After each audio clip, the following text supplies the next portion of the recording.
We finally cut the cord, and somehow we survived without 900 channels of nothing. No more cable box, no more bills the size of our shopping list, and we don't miss a darn thing. This is Jim, fisherman at heart, World War II movie buff, and living proof that you can ditch the cable and still reel in every episode of Wicked Tuna. Yes, you can.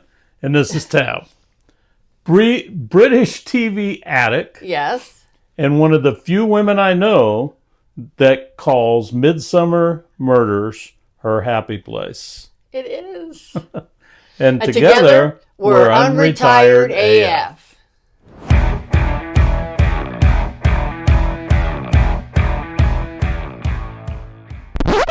Hello and welcome to today's episode. Today we're going to be talking about the death of cable TV. I think a lot of people have experienced that same death. Yeah. We all remember the days when cable was the king. I mean, there were the glory days of cable back in the 80s, I remember. We had MTV, HBO, CNN, the Weather Channel, and of course that scrolling guide that went so slow you thought you were going to die before your show even came on there. Right. And still, with all that, there was nothing ever on. Yeah. Now, we're not trying to tell anybody what to do. This is just us. We got tired of cable. And why did we get tired of cable? Because everything seemed to have to be bundled. Right. The bundles came with channels that you didn't care about. Right. Prices kept going up and the service was going down. Right. To the point where, I mean, when we cut the bill, I was happy. Yeah. And we didn't miss a thing. Well, no, because it was frustrating because you would see, I mean, you would go through and scroll through, even when they updated the guide to be not the terribly slow one, and you could actually move it yourself.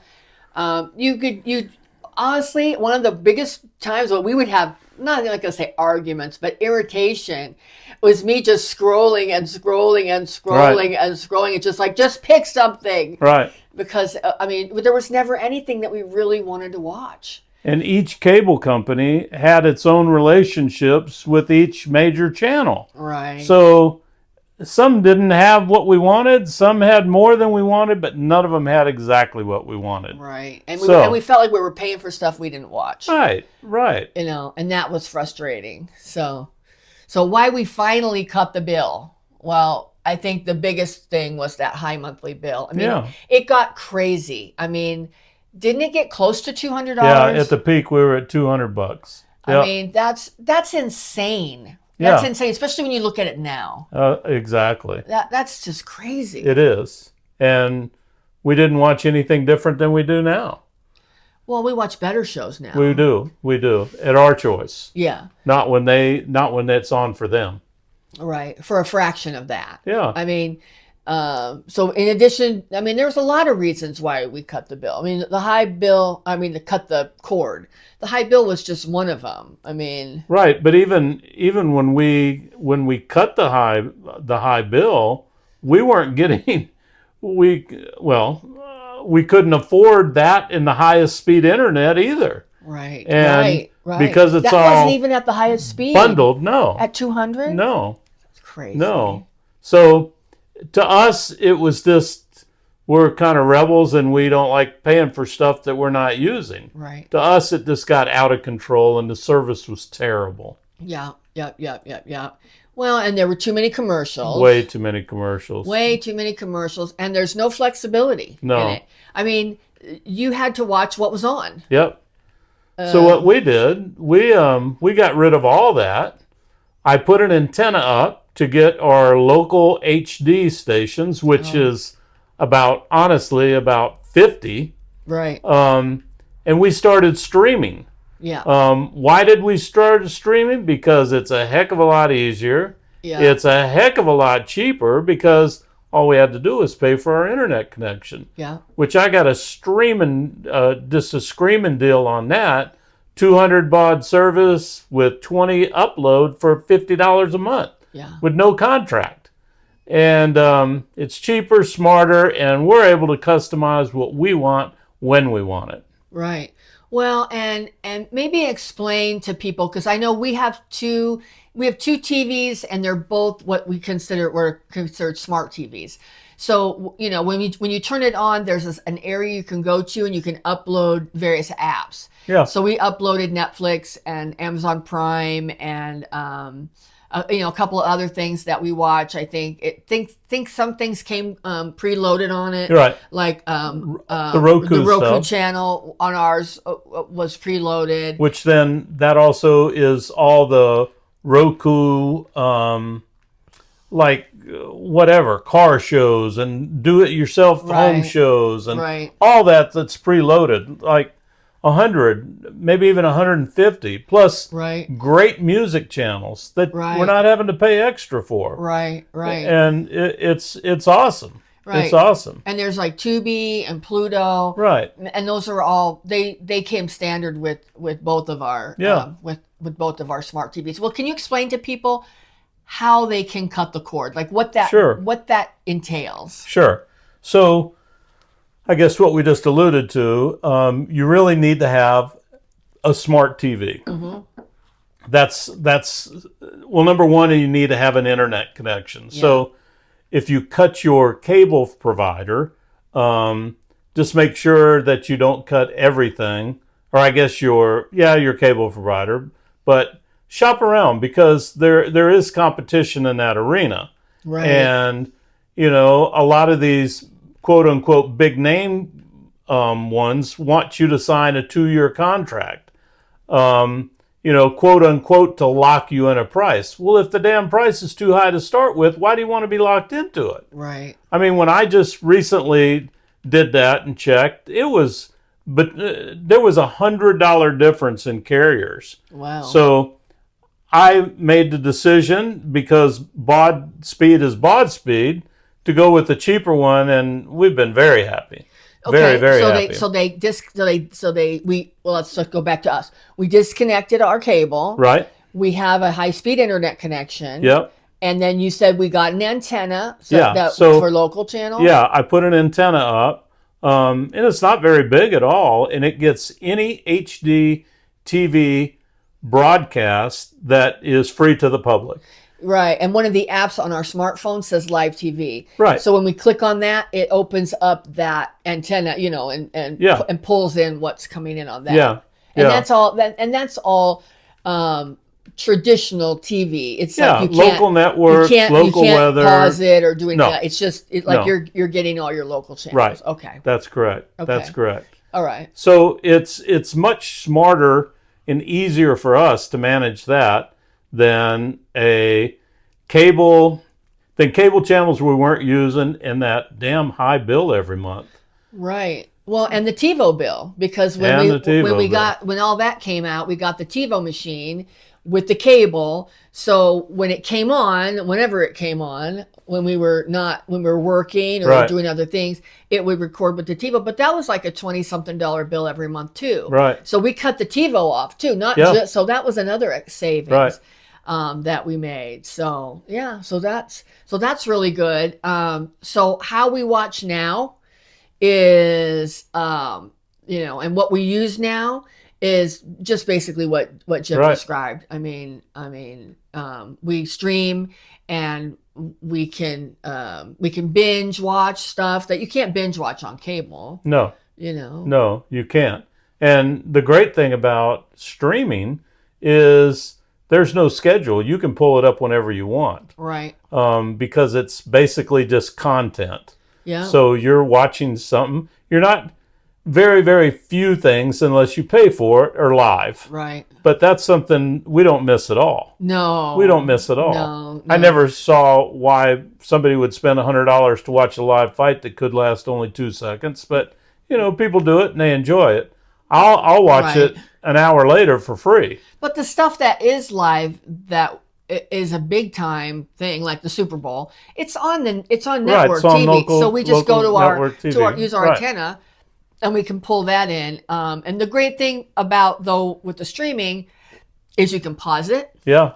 And they, some of the channels have commercials, and some of them allow you to skip. Right. You can't do that Right. on cable for Right. sure. So it offers you, at least it offers us a lot more flexibility about that. Well, and I can tell you, and I don't know if we're fortunate just from where we are, but our HD antenna is clear as a bell. You can't tell that it's not Right. cable or not streaming. It's perfect It's actually reception. clearer than cable was. Yeah, and we get, I think, like 40 or 50 local channels that are Yeah. all HD. Yeah. Which is good if you want to watch any local, Sure. government stuff or local news. Local news, local weather, all that kind of stuff. Right. So now tell them what we pay. What we pay every month now. So our internet, I just negotiated a deal for our internet, and I signed a 1-year contract. And the reason I did that is I didn't want to pay for equipment.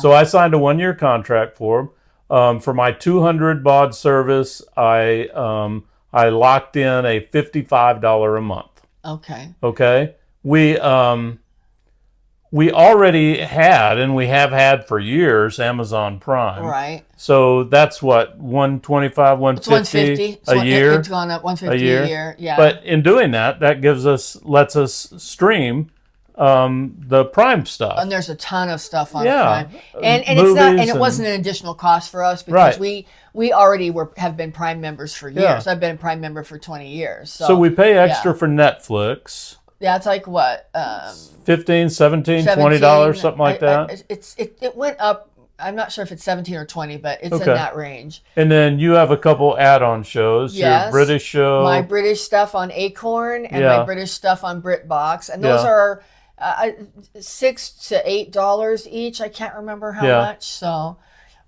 really, I mean, we got rid of the $200 cable and we replaced it with $55 internet. Right. And $17 Netflix. Right. And then my two add-ons, let's just say they're 10 each for $20. So 55, 65, 75. We're under $100. Yeah, we're under $100. So we've saved at least half. And in my opinion, it's more stuff I want to watch. It's more curated stuff. Yeah. Because the thing about it with a lot of these things like Netflix and even Amazon Prime, they're all using AI now. So what you watch, it knows to send you and recommend shows based on your tastes. Yes. So that's a lot better than cable where you just got to see, everything that you didn't want. Right. This is curated lists of things that we think you'll like you, based on your fishing shows. It shows you more things that they think you will like. Right. But I encourage you to really check with people that have the service to see if whatever internet you're going to go with, to make sure they don't have buffering. Right. Because if it's old infrastructure, like we have the greatest brand new technology we're actually getting our internet from an antenna that has a base station close to our house, and it's the fastest I've ever seen. Right. Fortunately, we have the same thing at our boat. Yeah. We don't have to have any wires or anything. We have it coming in. It goes to its own proprietary router, and we have everything we need. Everything, and it's very, very quick. So check on that. Yeah. There's a lot of independent. That seems to be the new wave of the future. For internet. Yeah. A lot of people have Starlink. Starlink works wonderful too. Yeah. Works real good. There's just more out there than the traditional cable companies. Right. So check it out. Right. For looking at internet. Absolutely. That's accurate. So I guess the takeaway from this episode is that cutting the cord is, in a sense, regaining control. I mean, absolutely.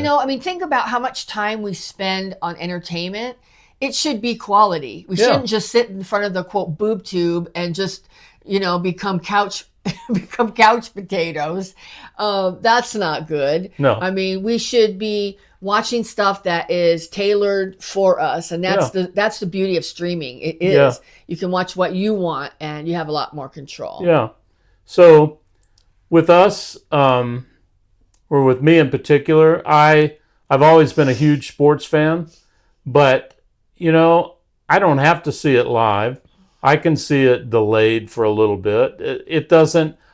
I personally have not missed a thing Yeah. from cutting the cord. Right. Not one thing. Right. I haven't either. And it was a hard decision at first. It was. Because we thought we were going to be missing out on so much. And we've had cable for... since it came out. 35 years. Yeah. You know, I mean, so it became, you know, just part of our... Well, our big thing, too, is we have a home office. And our big thing, will we lose quality of service? Oh, they're the big guy. Hell, if anything, dropping down so much we have in price, our internet is better. Yeah. Absolutely better. The guys that do the cable, they don't really want you to be streaming. No. So, you know, it's not in their advantage to help you have a good streaming experience. They're hoping that you'll cry and come back to them for cable. Yeah. So, like Jim said, investigate what independent companies are out there that can offer internet service, because that's really the foundation for cutting the cable. If you don't have good internet and you're buffering all the time, I mean, we've had that on the boat before, and you just don't even want to watch when it starts buffering. It's a experience in frustration. It is. So for us, it started out as cost savings. Yeah. We just felt like we were throwing our money away. Yeah. You know, if that's what you want, I mean, again, we're not trying to tell anybody what to do. It's just works for us. Yep. Yep. Yeah. So, if you have any cable horror stories or good stories, drop us a note in the comments. We'd love to hear from you, and we'll certainly answer you. That's right. And if you're enjoying our content and you think that we're worth maybe 20 minutes once or twice a week or every day, because we publish content Monday through Friday, please subscribe to our channel. And for those of you who already have, thank you so much. We really appreciate it. Thank you. We appreciate your support. It's interesting learning curve starting a new channel at 60 plus. Yeah. And we're having a blast. We're having a blast doing it. We hope that you're enjoying it. So subscribe if you'd like. Yep. Well, I'm not slowing down. And neither should you. And together we're Unretired AF. Cheers.